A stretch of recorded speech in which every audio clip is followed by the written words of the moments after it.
बिस्मिल्लाहिर्रहमानिर्रहीम। मैं कैसर अब्बास जाफरी और तुसी वेख रहे हो जाफरी फूड ऑफिशियल।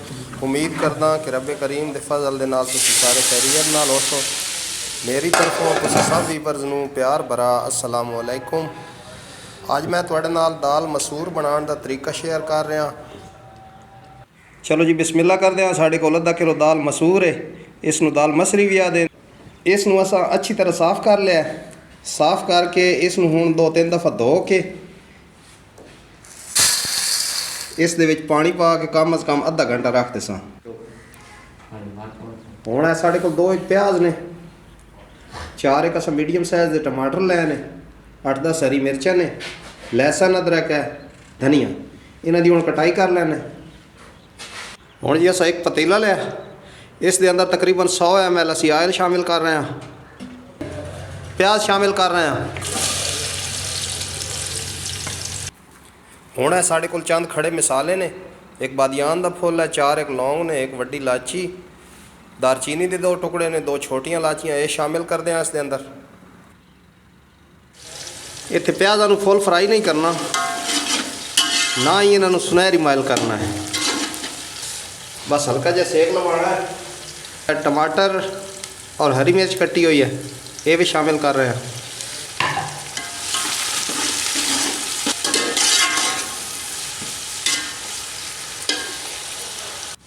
ऐ साढ़े को अदरक आई अस बरीक बरीक कट ली है, ये हुण इस दे विच शामिल कर रहे हैं, मिक्स कर लेने।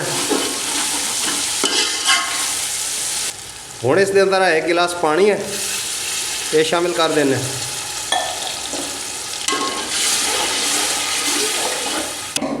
हुण इसनूं 10 मिनट वास्ते ढक देने ताकि टमाटर प्याज जिहड़े ने गल वजन। माशाअल्लाह प्याज टमाटर काफ़ी मिकदार गल गए ने। हुण है साढ़े कोल मसाले ने, आधी चम्मच हल्दी है, आधी चम्मच ही लाल मिर्च है, आधी चम्मच काली मिर्च है, 1 चम्मच साढ़े कोल नमक है। पीसे हुआ गरम मसाला इस दे विच कोई नहीं शामिल किया क्योंकि अस खड़े मसाले शुरू तो शामिल कर देते हैं, ये इस दे विच शामिल कर देने। तो 7 मिनट और इसकी बुनाई करसा। ये दाल मसूर का असीं मसाला तैयार कर रहे हैं। बाकी वैसे अगर मसाला तैयार करिए तो उस दे विच प्याज़ां नूं सही फ्राई करना होंदा है,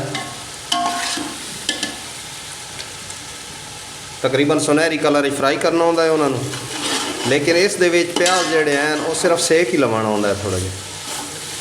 माशाअल्लाह वेखो मसाला आयल छोड़ गया, पानी जिहड़ा सा शामिल किया वो भी खुश्क हो गया।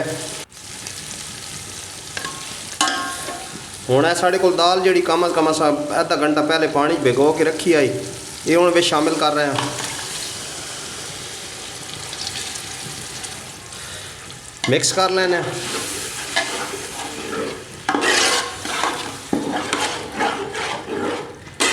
हुण असी इस दे अंदर 1 कप दूध शामिल कर रहे हैं, मिक्स कर लेने। और 1 कप ही इस दे विच पानी शामिल कर रहे हैं। एक दफ़ा ढक देने ताकि दाल जिहड़ी अच्छी तरीके नाल गल बन जाए। 8 मिनट हो गए ने, दाल नूं चेक करते हैं।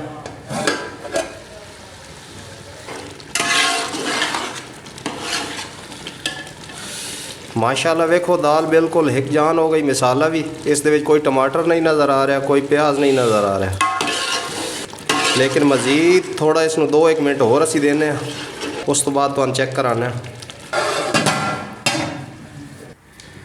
हुण असां एक पैन लिया, इस दे अंदर असीं हुण घी शामिल कर रहे हैं।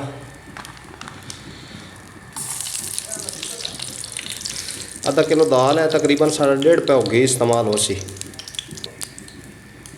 घी मेल्ट हो रहा है। हुण असीं इस दे अंदर लहसुन और अदरक, थोड़ी जी अदरक असां दाल च इस्तेमाल की है, थोड़ी जी इस दे विच इस्तेमाल कर रहे हैं, लहसुन ज़्यादा इस्तेमाल कर रहे हैं। ये असां हुण बनाना तड़का।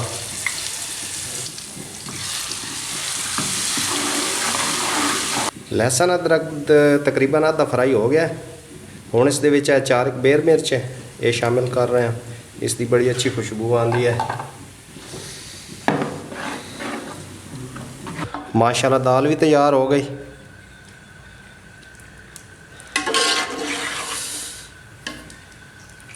देखो सारिया चीज़ां एक जान हो गई ने। धनिया शामिल कर रहे हैं इसके अंदर। एक दफ़ा ज़रूर ट्राई करना। माशाल्लाह जी तड़का भी तैयार है। ये हम इसके अंदर शामिल कर रहे हैं।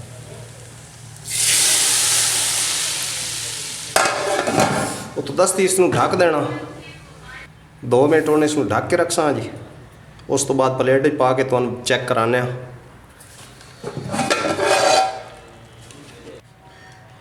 प्लेट पा के चेक कराने तो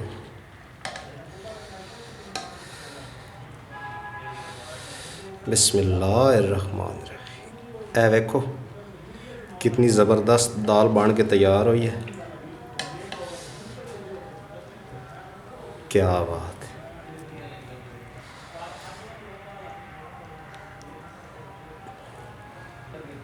अगर मेरी वीडियो पसंद आवे तो उसको लाइक करें है और मेरे चैनल को सब्सक्राइब करें है।